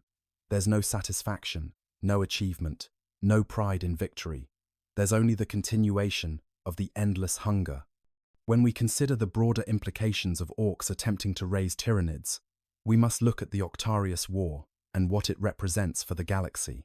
This conflict, deliberately engineered by Inquisitor Cryptman, was supposed to solve two problems by having them destroy each other. Instead, it created a scenario where both species are evolving and adapting at an accelerated rate, becoming more dangerous with each passing year. The Orks emerging from Octarius are bigger, meaner, and more experienced in fighting Tyranids specifically. The Tyranids emerging from Octarius have adapted to Ork tactics and biology, incorporating what they've learned into new organisms. The practice of Orks keeping Tyranid trophies, while minor compared to the overall scale of the war, adds another layer to this adaptive arms race. Orks who successfully maintain control over captive Tyranids learn things about the creatures that benefit their combat effectiveness. They observe weaknesses, behavioral patterns, physical capabilities at close range. This knowledge spreads through the Ork collective consciousness in the way that all Ork knowledge spreads, through genetic memory and the psychic field that connects all Orks. Future generations of Orks fighting Tyranids will be born with instinctive understanding of how to fight them, knowledge encoded into their very biology. The Tyranids, for their part, gain data from every reconnected organism. Bitey's months in captivity provided the hive mind with extensive information about Ork behavior, psychology, and physical capabilities. The fact that an orc could maintain control over a hormagaunt for extended periods reveals things about orc strength and durability that will be factored into future spawning decisions. The next wave of Tyranids might include organisms specifically designed to counter the orc tendency to capture and contain smaller Tyranid forms, perhaps with biological self-destruct mechanisms or enhanced escape capabilities. This creates a fascinating feedback loop where both species are learning from these unusual interactions. The orcs try to keep Tyranids, learn from them, and become better at fighting them. The Tyranids reconnect with captured organisms, gain data about orcs, and become better at fighting them. Neither side gains a decisive advantage from these exchanges, but both become more dangerous to everyone else in the galaxy. The Imperium, watching this process with growing alarm, realizes that Krypton's plan has backfired spectacularly. Instead of weakening two enemies, they've created a forge where both are being refined into even greater threats. The long-term consequences are difficult to predict, but uniformly grim. If the war continues unchecked, eventually, one side will gain enough advantage to begin winning decisively. If the Orks win, they'll emerge from Octarius as the largest, most experienced, most dangerous greenskin force the galaxy has ever seen, ready to spread across nearby sectors in an unstoppable tide. If the Tyranids win, they'll consume the massive biomass, represented by countless orcs, and emerge stronger than ever, perhaps even incorporating orc genetic material into new organisms that combine Tyranid efficiency with orcish durability. But there's a third possibility, the one that currently seems most likely. Neither side wins decisively, and the war continues indefinitely, spreading to surrounding systems as both forces grow larger and more aggressive. This scenario is arguably the worst outcome because it means a permanent war zone in the middle of Imperial space, a region that consumes resources and attention while producing increasingly dangerous variants of both species. The practice of orcs keeping Tyranid trophies, while trivial compared to the overall conflict, contributes to this process of mutual strengthening. Looking at the specific case of Grognak and Bitey, we can extract several lessons about what happens when these two species interact outside of immediate combat. First, control over a Tyranid organism is always temporary and illusory. The creature may appear domesticated or contained, but it's simply waiting for an opportunity to fulfill its purpose. Without constant vigilance and overwhelming force, escape is inevitable. Second, the growth rate and resource requirements of Tyranid organisms make them impractical to maintain, except in very specific circumstances. The amount of biomass needed to keep even a small Tyranid alive and growing is substantial, representing a significant drain on resources. Third, the hive mind never forgets its organisms and will reclaim them when possible. This makes any captured Tyranid a potential liability, a beacon that might draw larger swarms to investigate.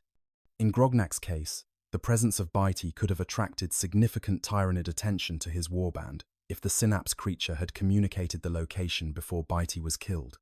In other scenarios, captured Tyranids have indeed served as inadvertent lures, drawing swarms to locations where isolated organisms are detected. Fourth, Orks are uniquely suited to attempting such captures because their psychology and biology make them resistant to many of the dangers that would doom other species' attempts. An orc doesn't fear the Tyranid, doesn't overthink the risks, and possesses the physical durability to survive mistakes that would kill humans or Eldar. This doesn't mean orcs are successful at keeping Tyranids. It means they're successful at surviving their failures long enough to try again, or tell stories about their attempts. The cultural impact of the orc trophy-keeping tendency deserves consideration as well. In orc society, having unusual or dangerous possessions increases a boss's status, making other orcs more likely to follow them. A boss with a captive Tyranid, even temporarily, proves they're tough enough to control something that terrifies entire worlds. This attracts more boys to their warband, making the boss more powerful, which allows for better fights and more opportunities for glory. The eventual loss of the captive Tyranid, whether through escape or death, doesn't diminish this status as long as the boss survives. If anything, defeating a Tyranid that they raised themselves adds to their legend. This creates an incentive structure where ambitious orc bosses might deliberately attempt to capture Tyranid organisms despite the obvious risks. The potential status gain outweighs the danger, especially since danger doesn't deter orcs the way it would more rational species. We can expect this practice to continue and perhaps expand in regions where orcs regularly encounter Tyranids, leading to more incidents like Grognak and Bitey, each one providing data to both species in the ongoing evolutionary arms race. The psychological dynamics of the relationship between captor orc and captive Tyranid are worth exploring further. From the orc perspective, the Tyranid is a possession, a trophy, something that proves their superiority. There may be elements of what humans would call pride in maintaining such a dangerous creature, satisfaction in the daily victory of keeping it controlled. When feeding time comes, and the Tyranid is hungry and aggressive, the orc proves their dominance by controlling access to food. When the Tyranid tests its cage's limits, the orc proves their superiority by maintaining the containment.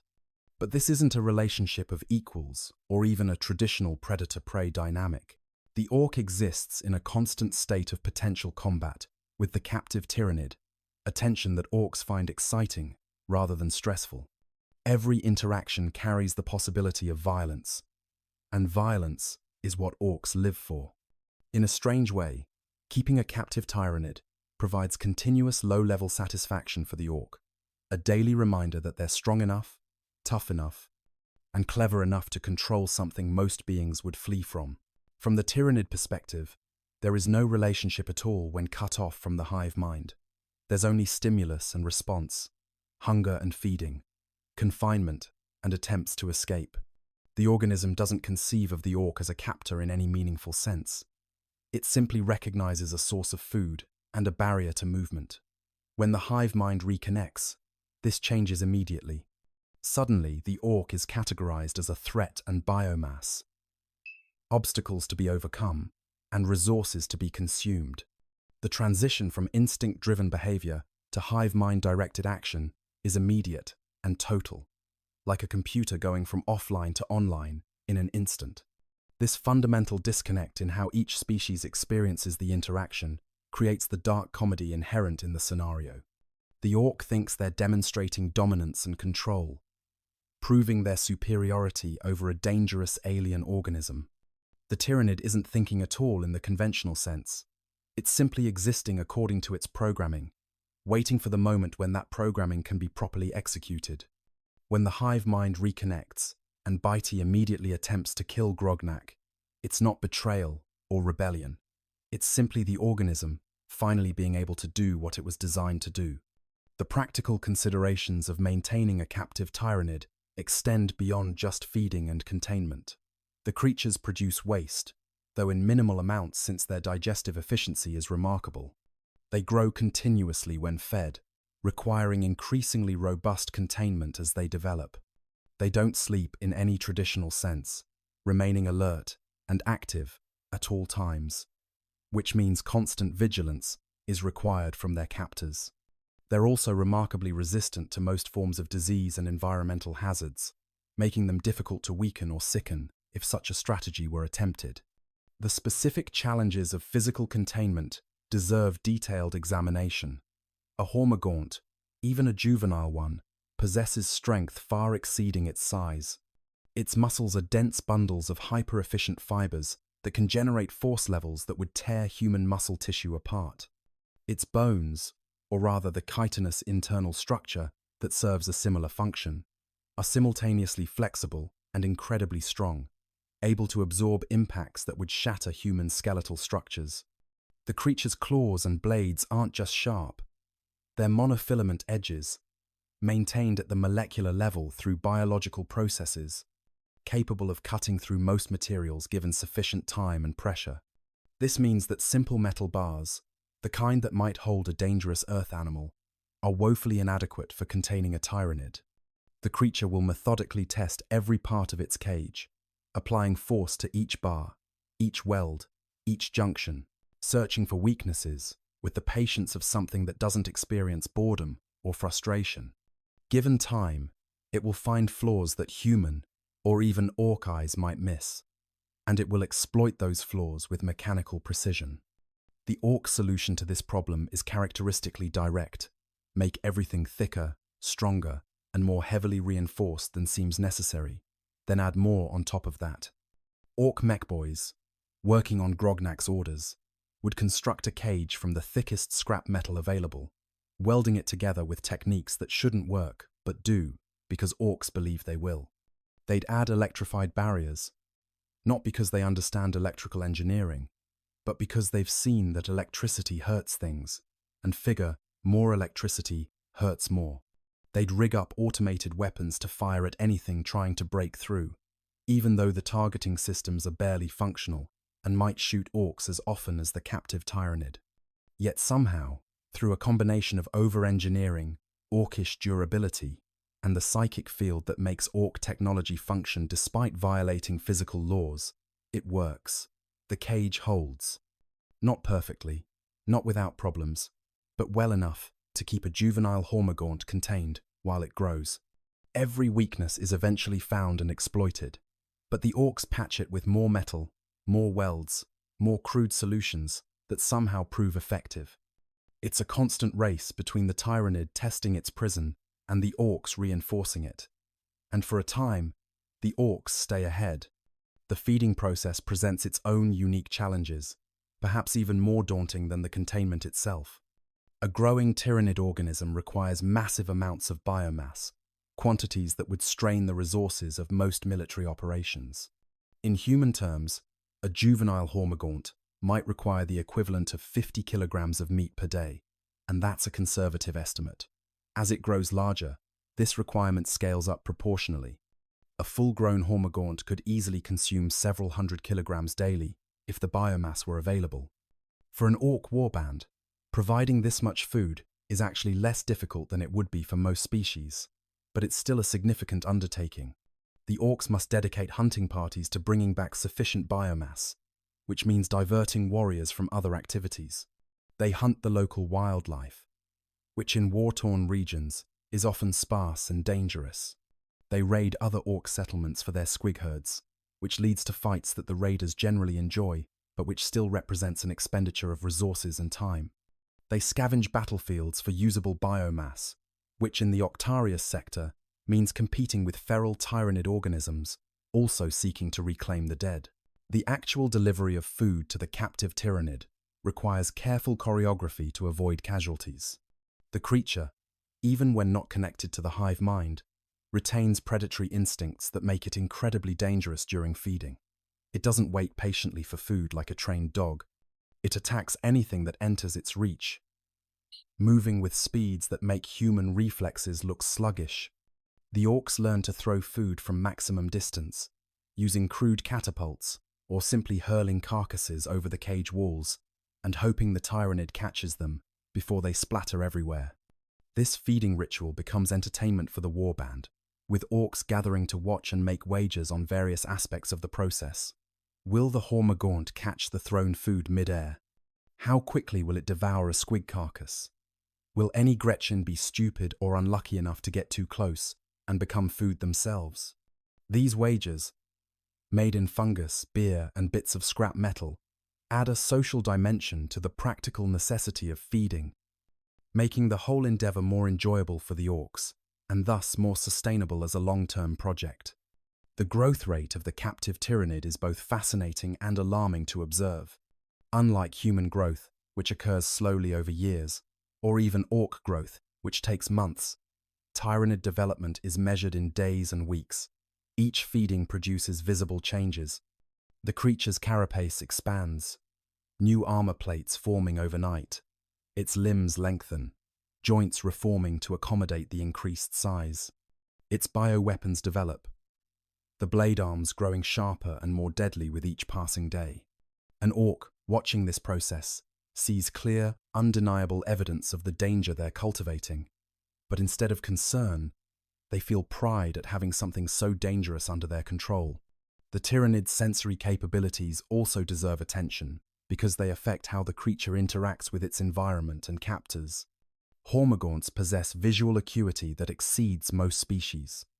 Their compound eyes able to track movement across a wide field of vision while simultaneously focusing on specific threats. They can see into ultraviolet and infrared spectrums, detecting heat signatures and energy emissions invisible to human eyes. This makes sneaking up on a captive Tyranid essentially impossible. It always knows where everything is in its vicinity. Their hearing is equally sophisticated, able to detect frequencies far beyond human range. They can hear the electrical hum of power generators, the subtle vibrations of metal under stress, the heartbeats of nearby organisms. Every sound provides data that the organism processes instantaneously, building a complete picture of its surroundings.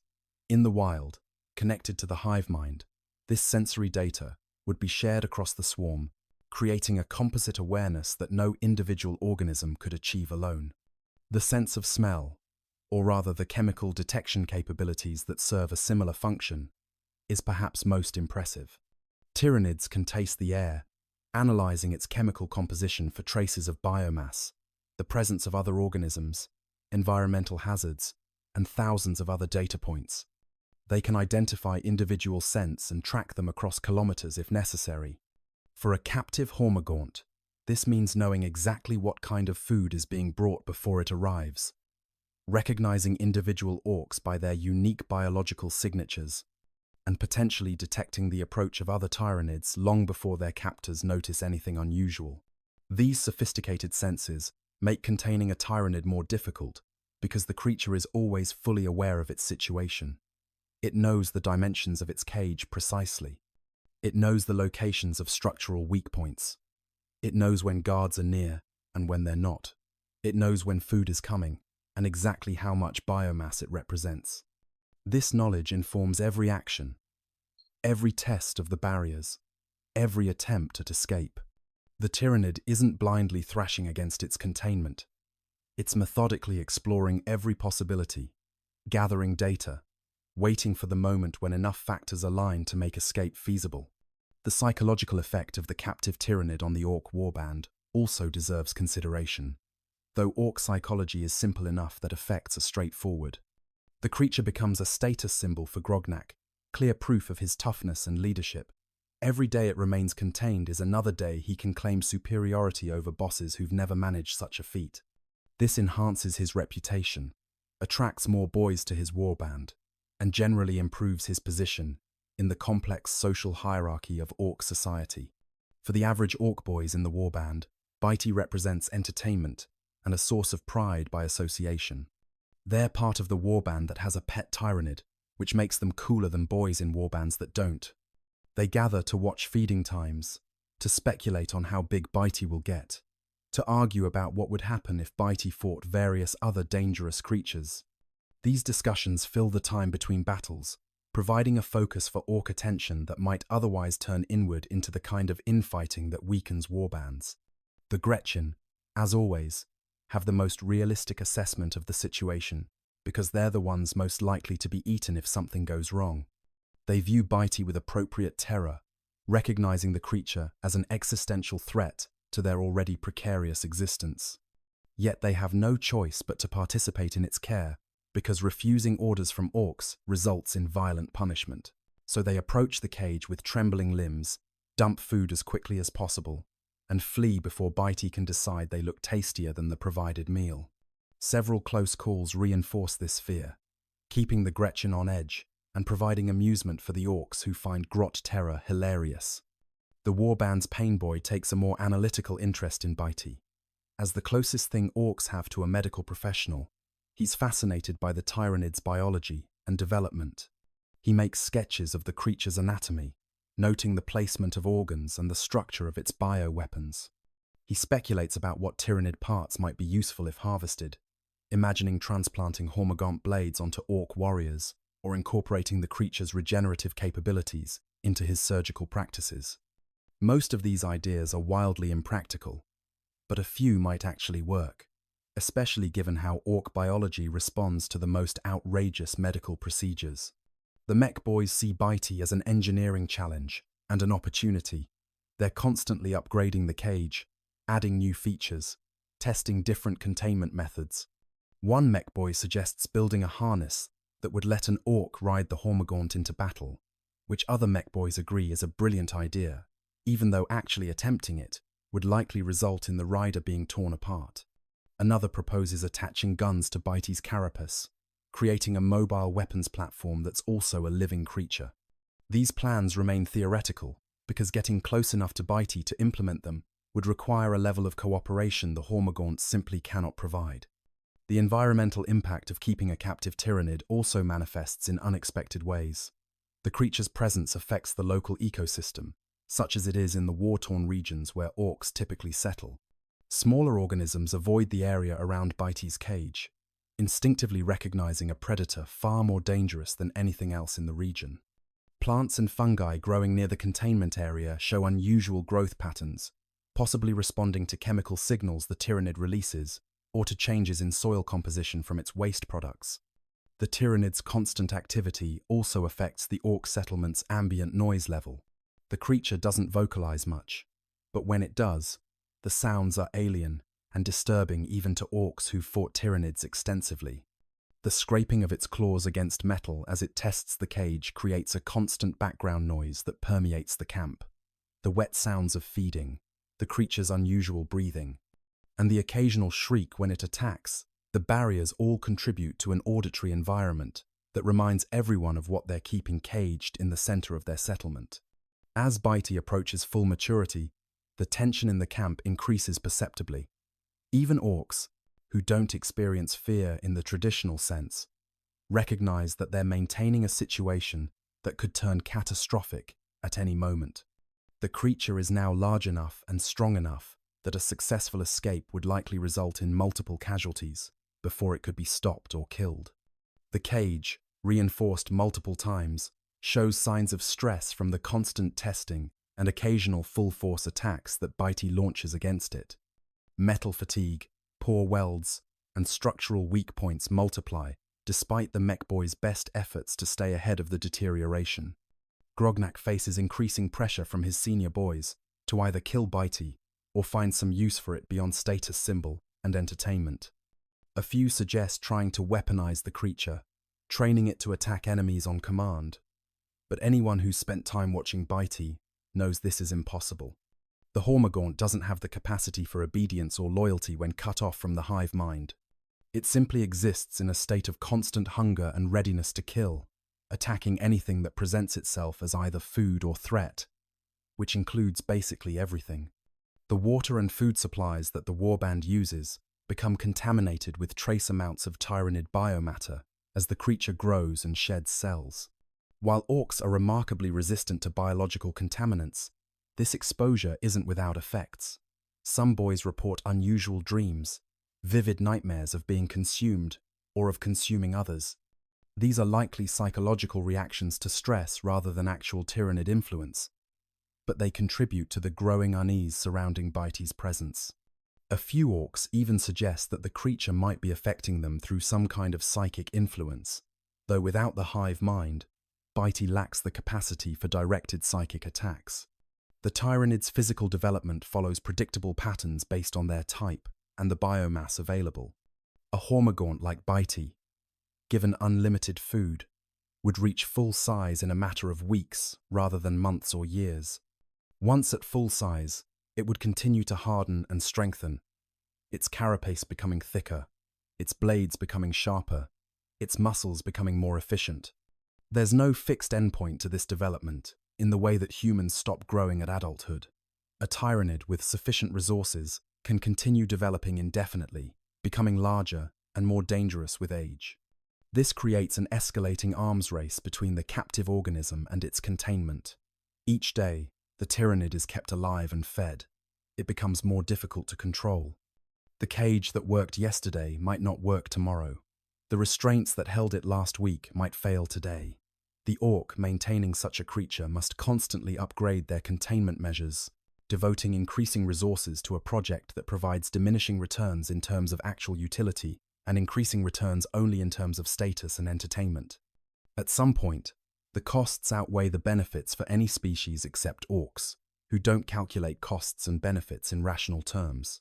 They measure success in terms of how impressive something is and how much it entertains them. By these metrics, keeping a Tyranid remains worthwhile until the moment it escapes or dies.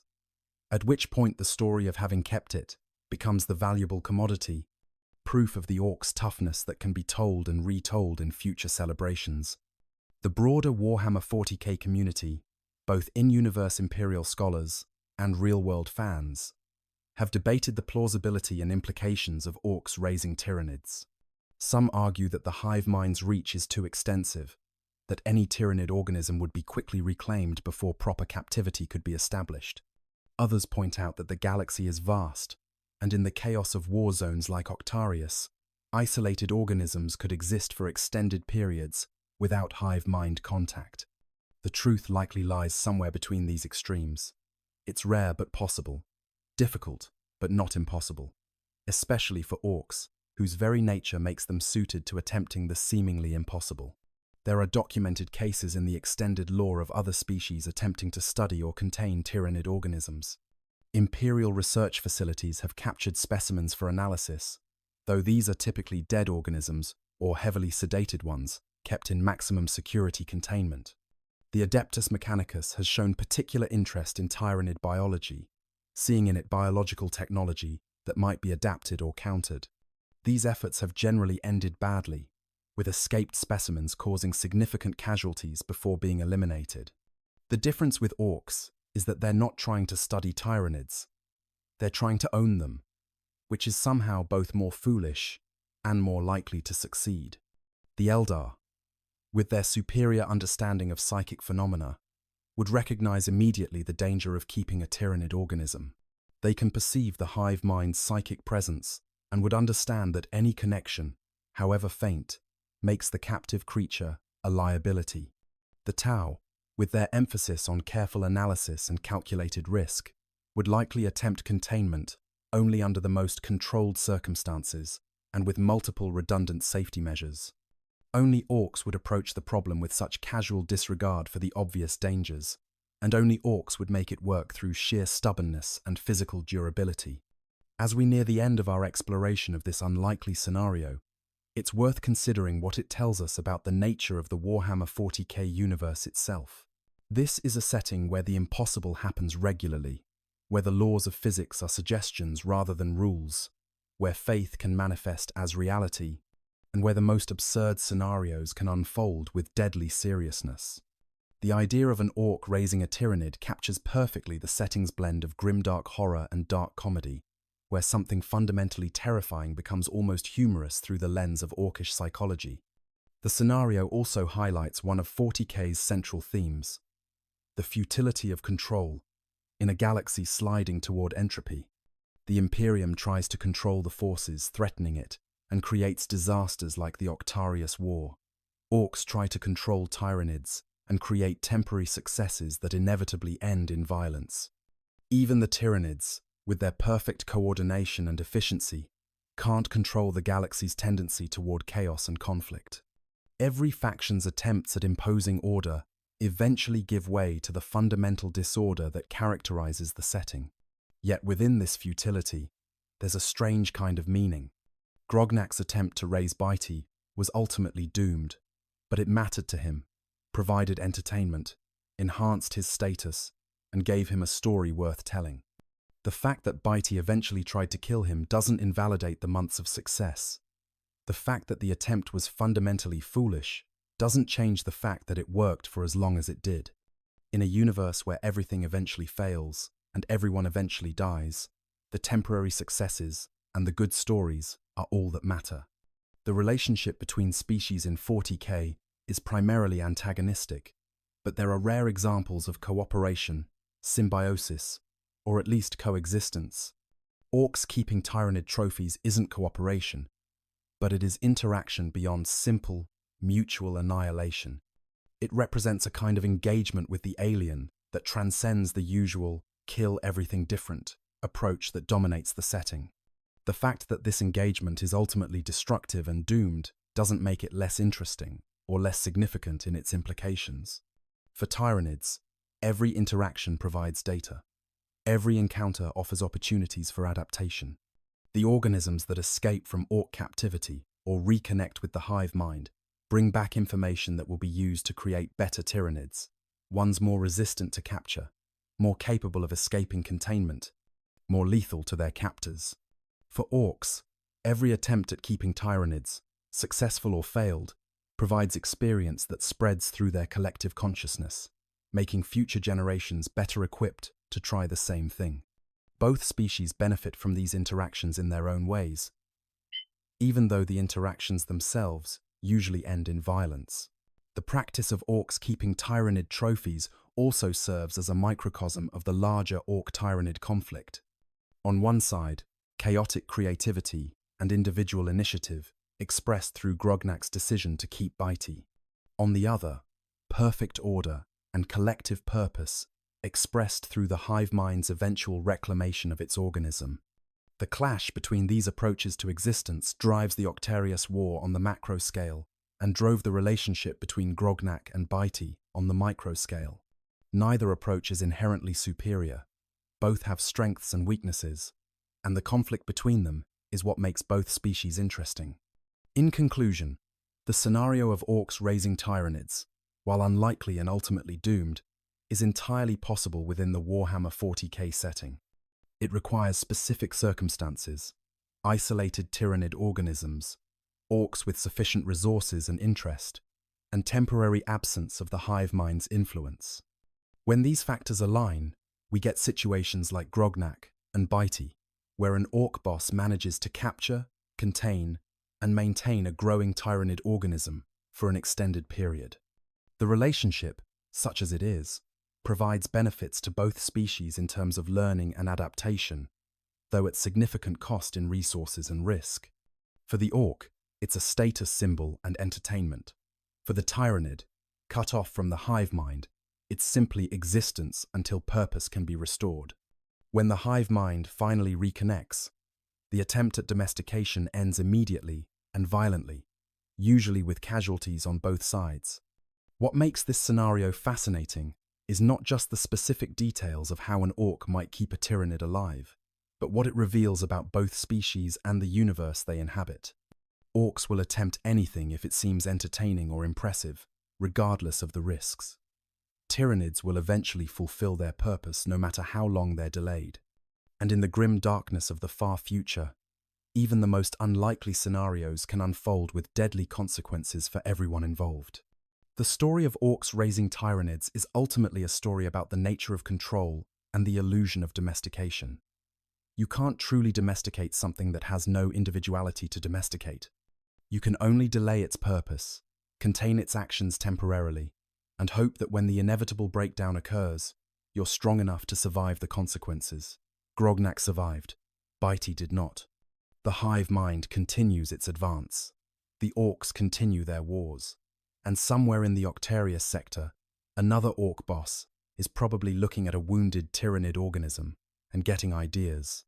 If you found this deep dive into one of Warhammer 40K's strangest possibilities entertaining, please consider liking this video and subscribing to the channel. There are countless other bizarre scenarios and dark corners of the 40K lore to explore, and your support helps make more of this content possible.